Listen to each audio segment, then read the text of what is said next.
Global uncertainty, Wars और commodity movements के बीच India का इक्विटी मार्केट आउटलुक आपको कैसे लगता है और सामने उसका व्यू क्या लगता है?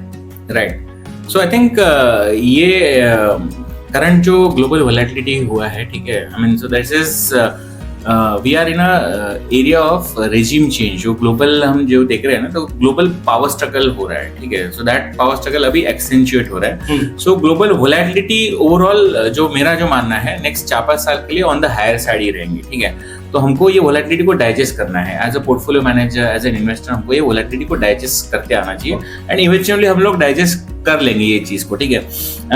Coming to the equity, Indian equity market outlook, तो जो यहाँ के साइकिल्स है ना, वो छोटे साइकिल्स हो रहे हैं एंड जब साइकिल्स छोटे हो रहे हैं तो what we are saying is basically volatility is rising, right. तो ये साइकिल्स में हमको बुल रन भी अच्छा मिल जाएगा, बियर रन भी होगा, बट वो पहले होता था कि 4-5 साल का बुल रन होता था एंड नाउ अगर वो 1.5-2 साल में ही हमको बुल रन और बियर साइकिल भी मिलेगा। तो इन दिस कॉन्टेक्स्ट जो इंडियन इक्विटी मार्केट का आउटलुक ये है कि ग्लोबली लास्ट 1.5 साल से जो भी हम देख रहे हैं, Indian equity market overall has under perform the global markets, ठीक है।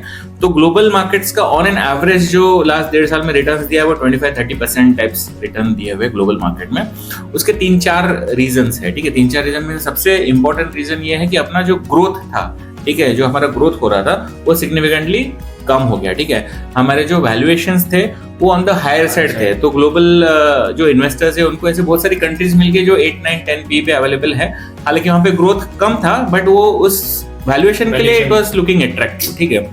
एंड हमारा बेसिकली जो ग्रोथ कम था तो पी डी रेटिंग हो गया, ठीक है। तो हम लोग ऑलरेडी 20+ पी पे चल रहे थे, वी आर एस्टिमेटिंग कि हम लोग 16-18% ग्रोथ से ग्रो करेंगे, बट वो ग्रोथ अगर 16 से लेके 10-11% हो गया तो अपना उतना पी डी रेटिंग हो गया, ठीक है।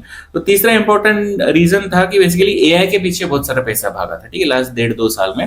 एंड इंडिया को एआई एक्सपोजर एसेस इंडिया में हार्डली एनीथिंग था, ऑलमोस्ट जीरो के बराबर आप बोल सकते हो इंडिया का एआई एक्सपोजर। तो ये 3 रीजन से जो ग्लोबल मनी आउटफ्लो हो रहा था, तो दैट माइट स्टार्ट रिवर्सिंग, क्योंकि एआई में जो भी इन्वेस्टमेंट्स हुए हैं मेरे को लग रहा है कि वो अभी ओवर क्राउडेड हो गए।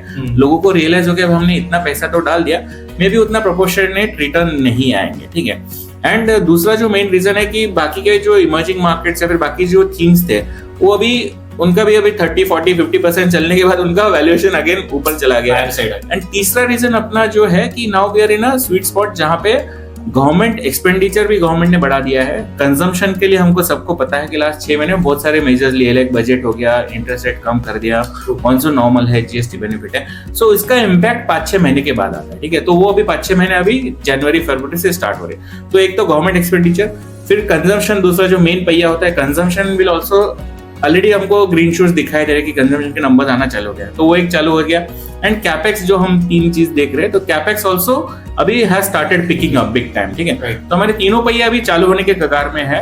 सो शायद ग्रोथ वापस आएगा। एंड एनीवे जो ग्लोबल मनी जो बाहर गया था, they might start looking at India, तो उनको भी नई स्टोरीज चाहिए। तो India is a more sustainable, more reliable story as compare to other, क्योंकि अपना जो डेमोग्राफी है वो एक छोटे 1-2 साल का स्टोरी नहीं है, वो 20 साल का स्टोरी। तो शायद पैसे वापस आएगा। तो ये कॉन्टेक्स्ट में मेरे को लग रहा है कि ये वोलेटिलिटी में भी हो सकता है, मे बी मार्च महीने में भी हो, बट जब भी ये टर्न अराउंड होगा तो इंडिया के जो रिटर्न्स होंगे सिग्निफिकेंटली बेटर होंगे। And even in this volatile market India might out perform. तो ये दोनों चीजें इंडिया के हो सकती है। कंजम्पशन इज कमिंग, ग्रोथ भी दिख रहा है, ये सारा चीज आपको नेक्स्ट क्वार्टर तक हम लोग देख सकते हैं। एंड ग्लोबल फ्लोज का भी मीन रिवर्जन होने के चांसेस है। सो तीनों चीजें अपने फेवर में लग रही है। तीनों का बेनिफिट अपने इंडियन इक्विटी मार्केट्स पे कहीं ना कहीं दिखना चाहिए।